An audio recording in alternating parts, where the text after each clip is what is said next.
गर्मी में काली देवरानी और गोरी जेठानी का एक कमरा।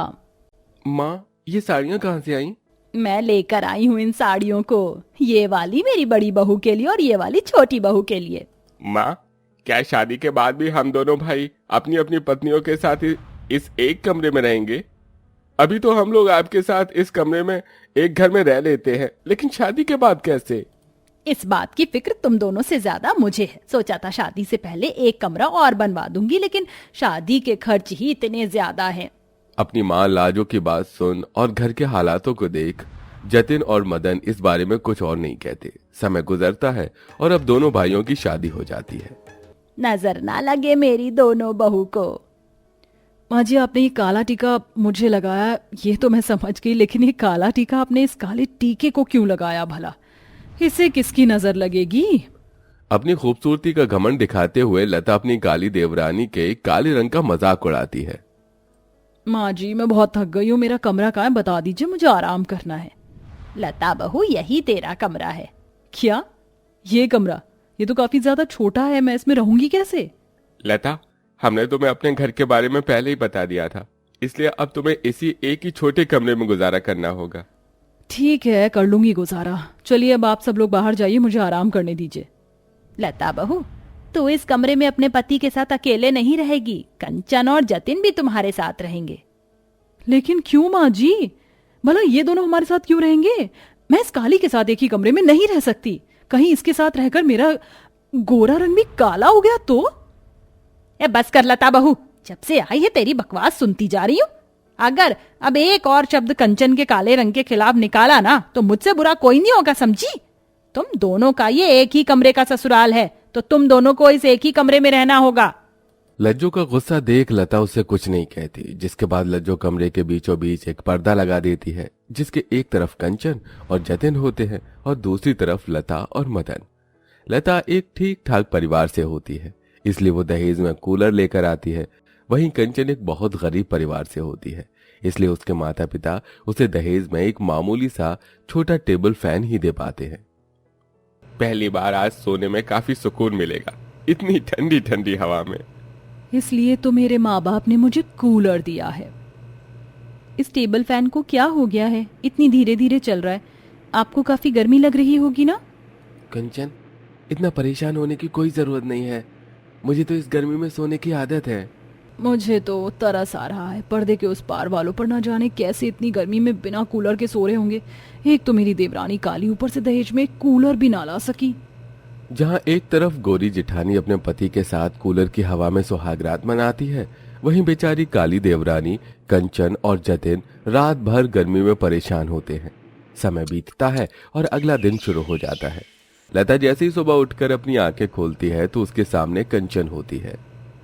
भगवान, सुबह सुबह किसकी शक्ल देख ली मैंने? अब तो मेरा सारा का सारा दिन खराब जाएगा। लता का ऐसा बर्ताव देख कंचन को बहुत दुख होता है, पर वो कुछ नहीं कहती। और अब दोनों बहू की पहली रसोई की रस्म होती है। हट जाओ कल्लो देवरानी, यहाँ से पहले मैं अपनी पहली रसोई का खाना बनाऊंगी। लेकिन जेठानी जी, मैंने तो सारी तैयारी कर दी है, थोड़ी देर लगेगी खाना बनाने में। तुम क्या चाहती हो? तुम जैसी काली के बने हुए चूल्हे पर मैं खाना बनाऊंगी? यहाँ से हट रही है या नहीं, या धक्के मारकर हटाऊं? लता की बात सुन कंचन चूल्हे के पास से हट जाती है और अब लता चूल्हे पर खाना बनाने लगती है। लेकिन तभी अचानक लता की सब्जी की कढ़ाई नीचे गिर जाती है और उसका सारा खाना बर्बाद हो जाता है। मुझे तो पता था ऐसा ही कुछ होगा। सुबह सुबह कल्लो देवरानी की काली मनहूस शक्ल जो देख ली थी। कंचन के काले रंग की वजह से लता उसे बिल्कुल भी पसंद नहीं करती थी। जहां लता गर्मी में पूरा दिन कूलर के सामने आराम करती, वहीं कंचन दिन भर गर्मी में सारे काम करती। तो जो महारानी के पैरों में क्या मेहंदी लगी है जो घर के सारे काम बेचारी कंचन बहू ही कर रही है? माँ जी, अगर इतनी गर्मी में मैं काम करूंगी तो मेरी स्किन तो खराब हो जाएगी ना। कोई बात नहीं माँ जी, वैसे भी सारा काम हो गया है। आप बैठिए, मैं आपके लिए पानी लेकर आती हूँ। अपनी छोटी बहू का ऐसा व्यवहार देख लज्जो सबसे ज्यादा कंचन से ही प्यार करती थी। ऐसे ही समय गुजरता रहता है और लता गर्मी में अपनी काली देवरानी को परेशान करने का एक मौका नहीं छोड़ती। कमरे से बाहर निकल, मुझे तैयार होना है। लेकिन जेठानी जी, बाहर तो बहुत धूप है, इतनी गर्मी में मैं बाहर कैसे रहूंगी? तो तू कौन सा हूर की परी है जो बाहर निकलते ही काली हो जाएगी? मेरा टाइम वेस्ट मत कर और बाहर निकल। लता जबरदस्ती कंचन का हाथ पकड़ के उसे बाहर धूप में निकाल कर घर का दरवाजा बंद कर देती है और अंदर खुद आराम से कूलर की ठंडी हवा में रेडी होने लगती है। वहीं बेचारी कंचन धूप में खड़ी खड़ी परेशान हो रही थी कि तभी वहां उसकी सास मंदिर से आती है। तो इतनी धूप में बाहर क्या कर रही है? वो जेठानी जी तैयार हो रही थी ना, इसलिए मैं बाहर आ गई। तू बाहर आई है या तुझे बाहर निकाल दिया गया है? आज तो ये गई। नहीं माँ जी, रहने दीजिए ना। आप कुछ बोलेंगी तो बिना बात का घर में कलेश होगा। बस थोड़ी देर की तो बात है। कंचन की बात सुन अब लज्जो को उस पर तरस आने लगा था। इतना सब कुछ होने के बाद भी कंचन लता को कुछ नहीं बोलती। ऐसे ही समय गुजरता है। लता अपनी सहेलियों को अपने घर में बुलाती है और फिर से एक बार कंचन को गर्मी में घर से बाहर निकाल देती है और अपनी सहेलियों के साथ पार्टी एंजॉय करने लगती है। लेकिन अब ये बात लज्जो से बर्दाश्त नहीं होती और वो सीधा लता के पास जाती है।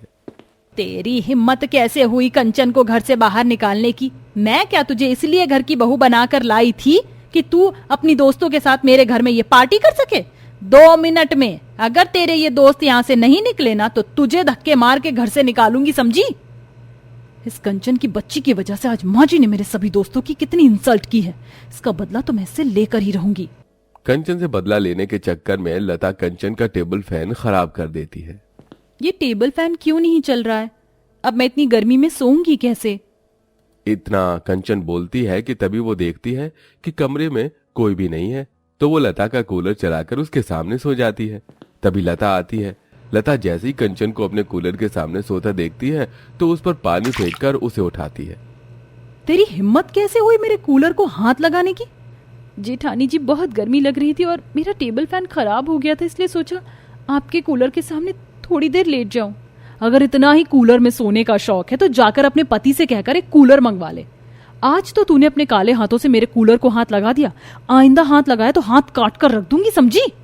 लता का कंचन के काले रंग को लेकर उसे गर्मी में इतना परेशान करता देख अब लज्जो बर्दाश्त नहीं करती, जिसके चलते वो जतिन से बात करती है।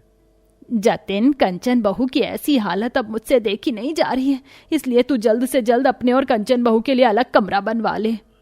माँ, मेरे पास अभी इतने पैसे नहीं हैं कि मैं अलग कमरा बनवा सकूं। अभी तेरा बड़ा भाई जिंदा है, मैंने थोड़े बहुत पैसे बचा के रखे हैं, उन पैसों से तेरी थोड़ी बहुत तो मदद हो जाएगी। मदन और लज्जो अपनी थोड़ी बहुत जमा पूंजी जतिन को दे देते हैं, जिसके बाद अब जतिन भी खूब मेहनत करता है और पैसे को इकट्ठा करके अपने और कंचन के लिए एक अलग कमरा बनवा लेता है, जिसमें उनके रहने के लिए बेड से लेकर कूलर तक की सारी सहूलियत होती है। कंचन बहू, आज के बाद तू और जतिन इस कमरे में रहना। ऐसे कैसे? ये कल्लो देवरानी इस कमरे में क्यों रहेगी? इस कमरे को बनवाने में मेरे पति की भी तो कमाई लगी है। अच्छा, अब जब अलग कमरा बनवा दिया है तब तुझे ये बात याद आ रही है? इस कमरे में तो सिर्फ कंचन बहू रहेगी, ना कि तू, समझी? नहीं माँ जी, जेठानी जी ठीक कह रही हैं। अगर जेठानी जी इस कमरे में नहीं रहेंगी तो मैं भी इस कमरे में नहीं रहूंगी। देख, तेरे इतना सब कुछ करने के बाद जब आखिर में कंचन को अलग और सुख शांति से रहने का मौका मिला तो भी इसे तेरी ही पड़ी है। तूने गोरा रंग पा क्या लिया, लेकिन तेरा दिल बहुत काला है। इंसान रंग से नहीं बल्कि दिल से खूबसूरत होना चाहिए, जो मेरी कंचन बहू है। लज्जो की बात सुन लता को अपनी की गई हरकतों पर शर्म महसूस होती है, जिसके चलते लता आप सबसे माफी मांगती है।